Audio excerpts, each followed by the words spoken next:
After that, they showed me a few other things.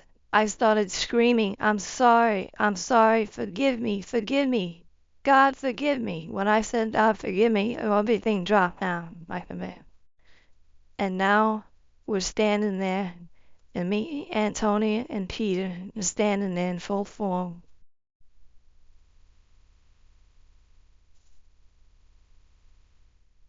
Hi, my name is Bill Tortorella. You might have ever heard. I mean, what happened to me was beautiful. It was magnificent. I actually physically remember how I left my body. Now, at the time, I saw myself physically leave my body. And I left my body, I thought I left my body through my eyes in this beautiful, beautiful, magnificent green glowing mist. The glowing mist was like the color of a fern in the spring. How green that is, and magnify that into like a neon color 1,000 times. It was beautiful.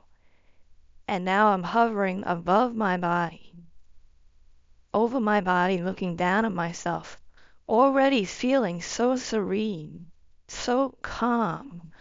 But beyond that, I'm feeling a love in myself. That's I'm having no care at all anymore for that body. Now, at this time, I still recognize it's my body.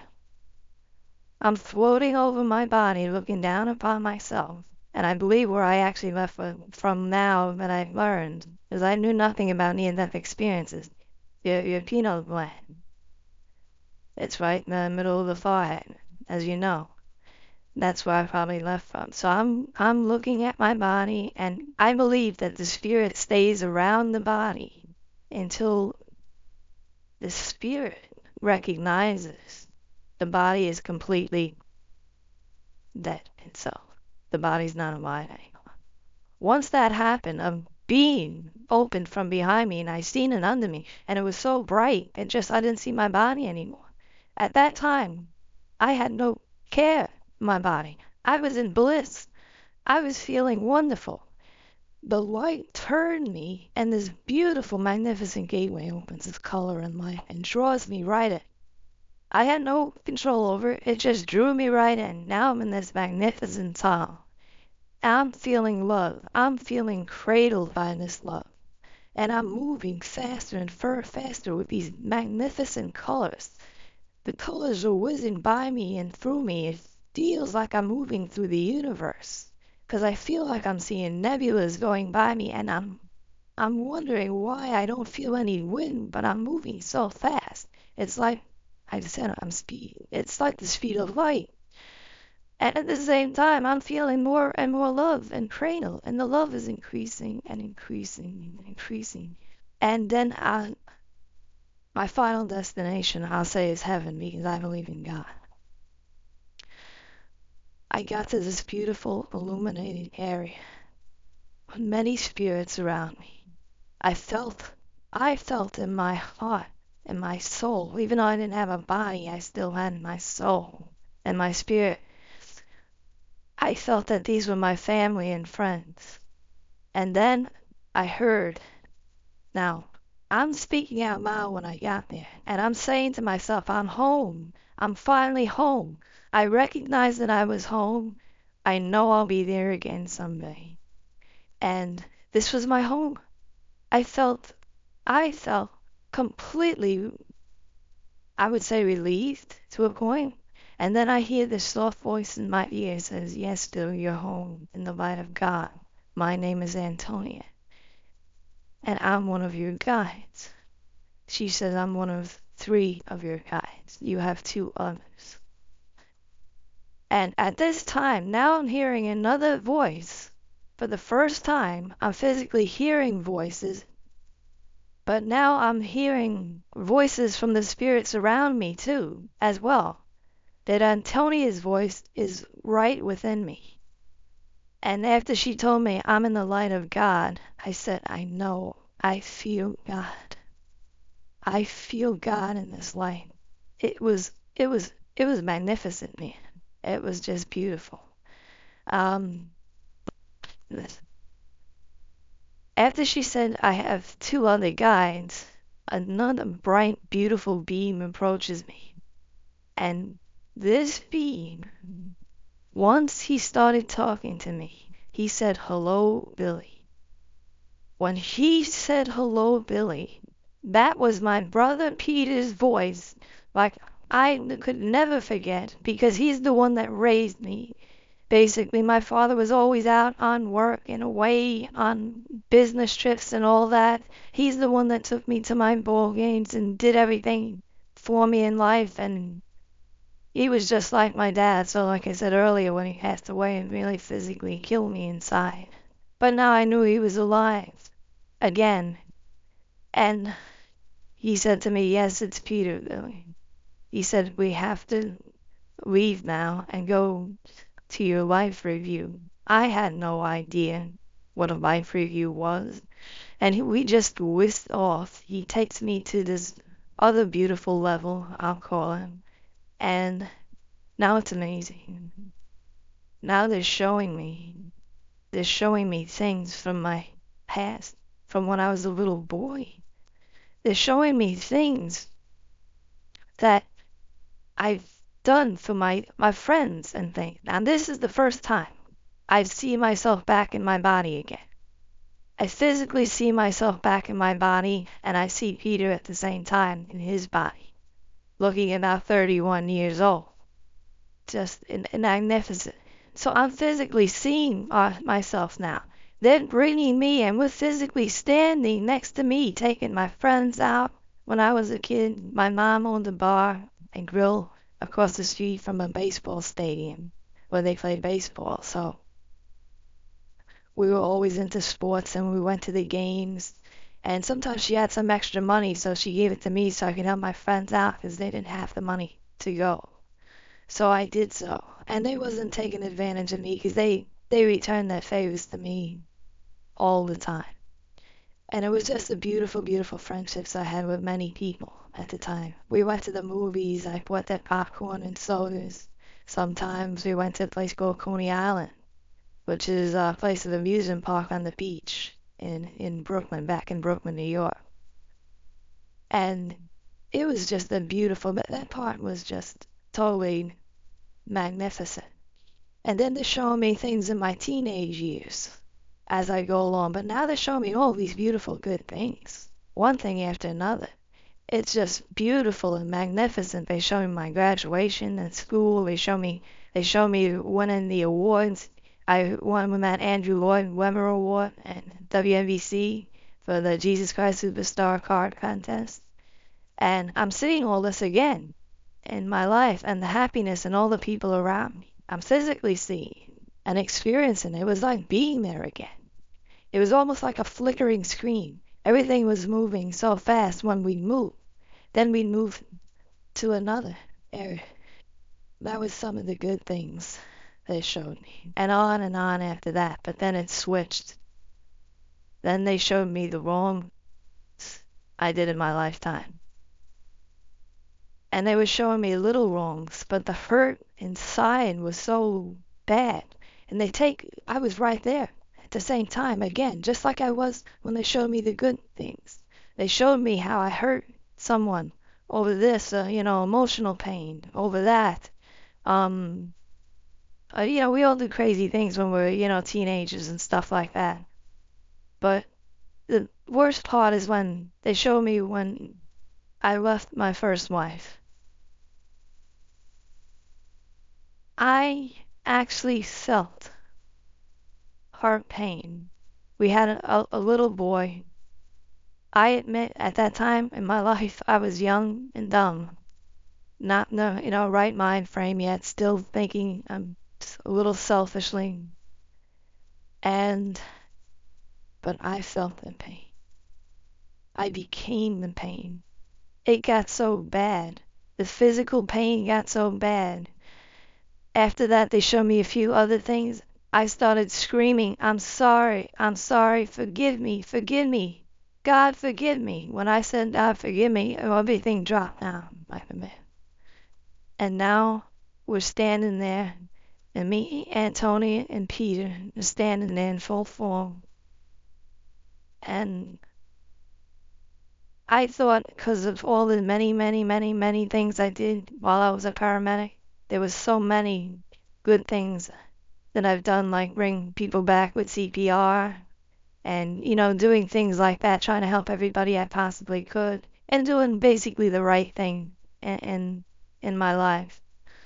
And I didn't physically hear him, but in my own head, I said, Bill, you did well, I think. So it was almost like some kind of, it wasn't a judgment, because I don't believe they judge. You judge yourself over there. That's why I felt that pain. I felt that pain so deeply.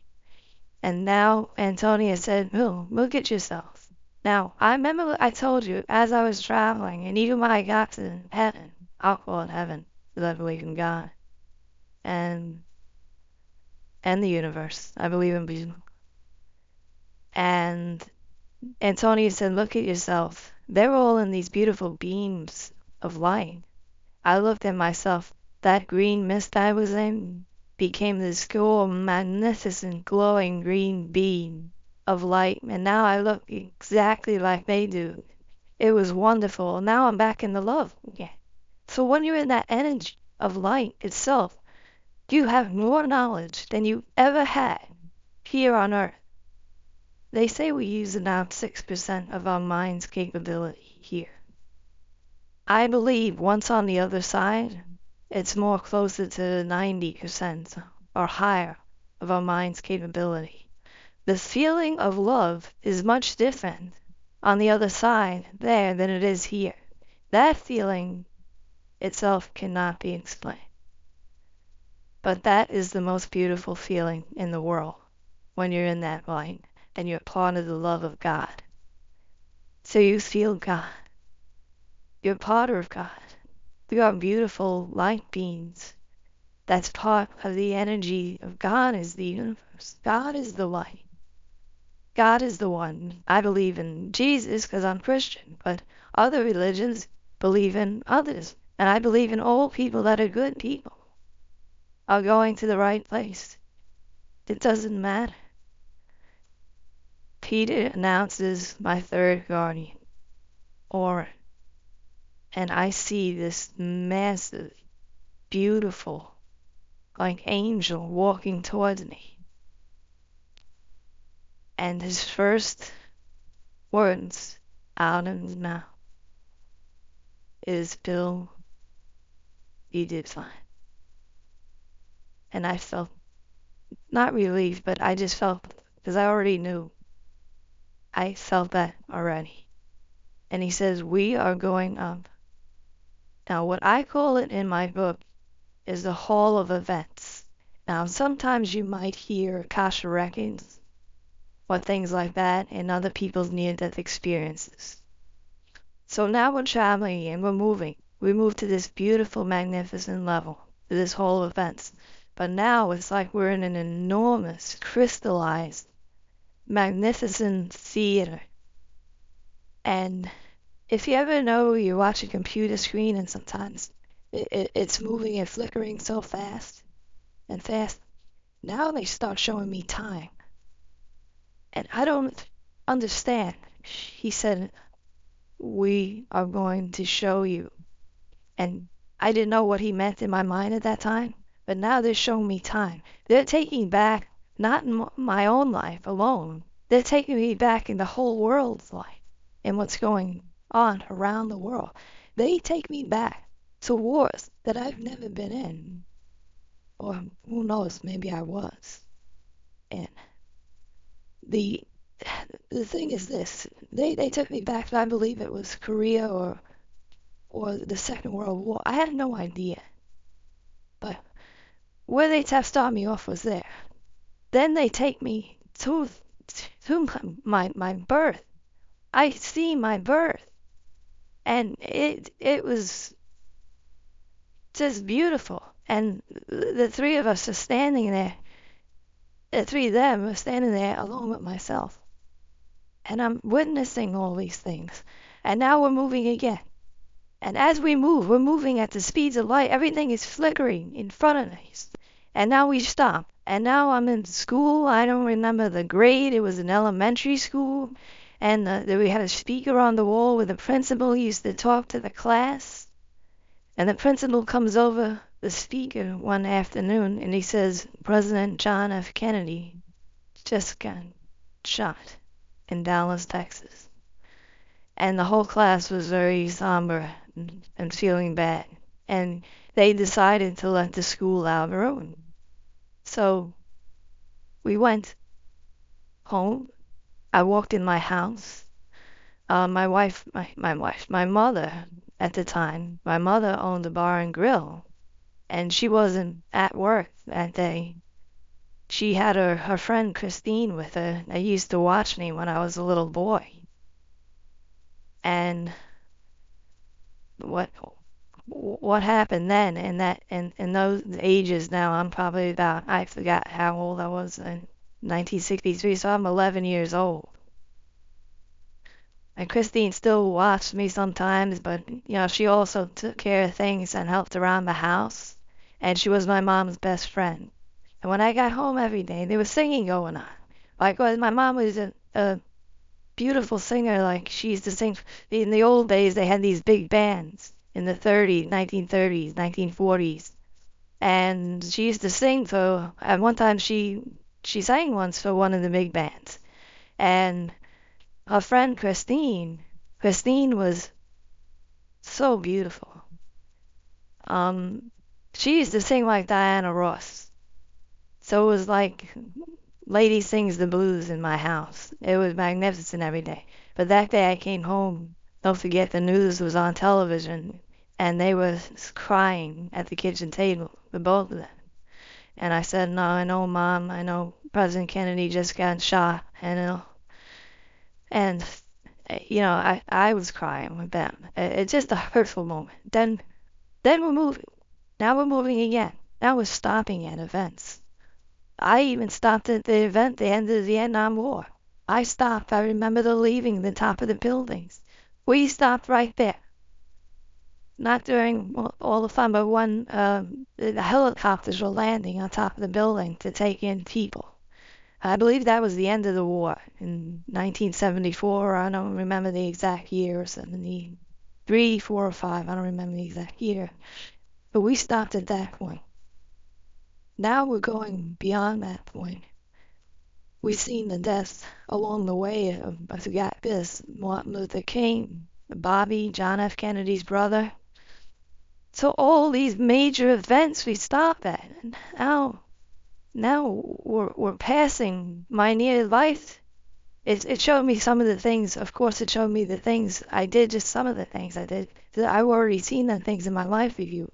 But now we're passing my death, my physical body's death, not my death, because we never die. We always go on in the light and live forever. But we're passing this now. So we're passing this, and now we physically stop at what I know in my heart was 9/11.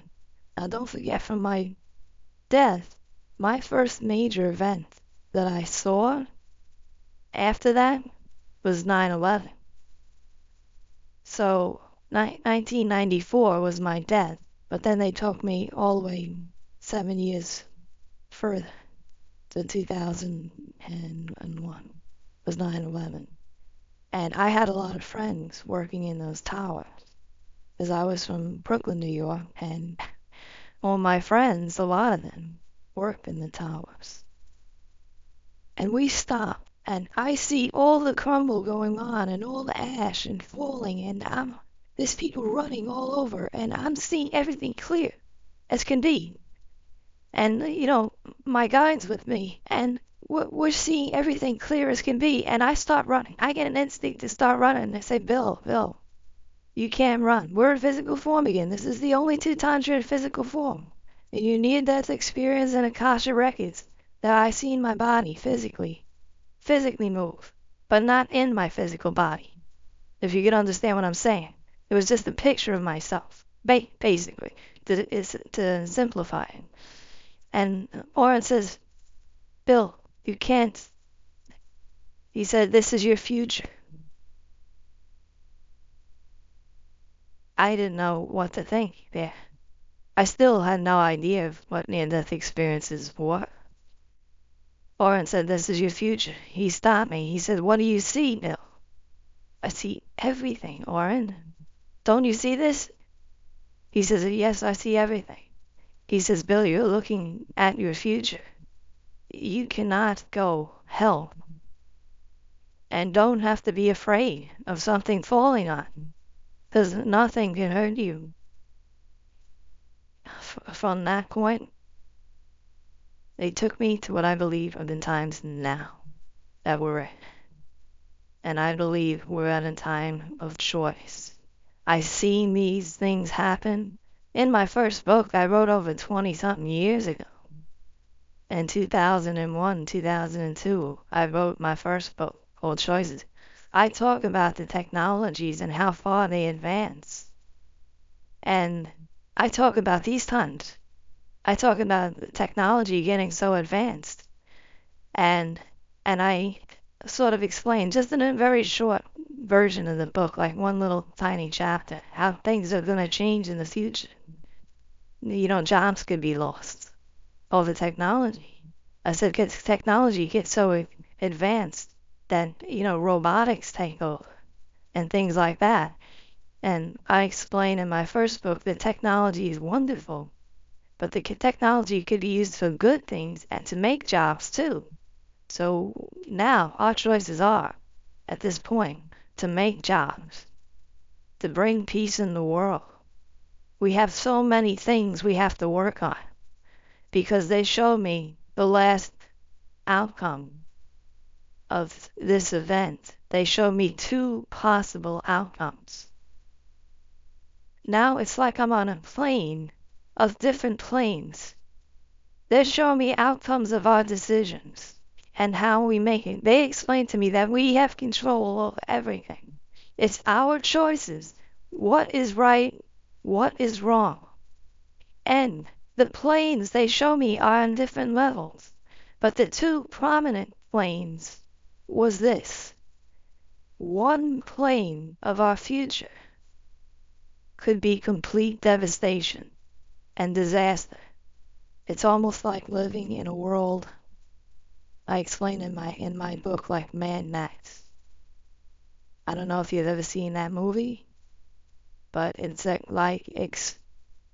basically like living in a world where food and water is a hard staple to come by, and people are they're fighting and killing over these things. It's inhumane. It's terrible. The life is terrible, and it's scary. They show me cities burning. I physically see these things because I'm standing there. As they switch over, they also show me a utopia. And they explain to me, Bill, these are your choices. And there's about 7 or 8 other planes in between. But these are your top 2 and most important choices on these planes. It's like we live in alternate universes at the same time. It means we can create our own outcome and our future. It's our decisions on how we act. So I always say to people, kindness, giving, service is the things that we have to do for others in this world. It's humanity. It's what brings us to a utopia. If we go to the other direction of selfishness, stealing, crime, it's no good. You can see places in the world, including here in the U.S., falling apart right now. And hopefully they'll come to a conclusion and stop, and we'll stop all the trauma happening here, the homelessness. All of a sudden, you have to tell me later how it is there, but how it is here. In the U.S., there's so much homelessness going on in certain states. We have to rectify that and help these people.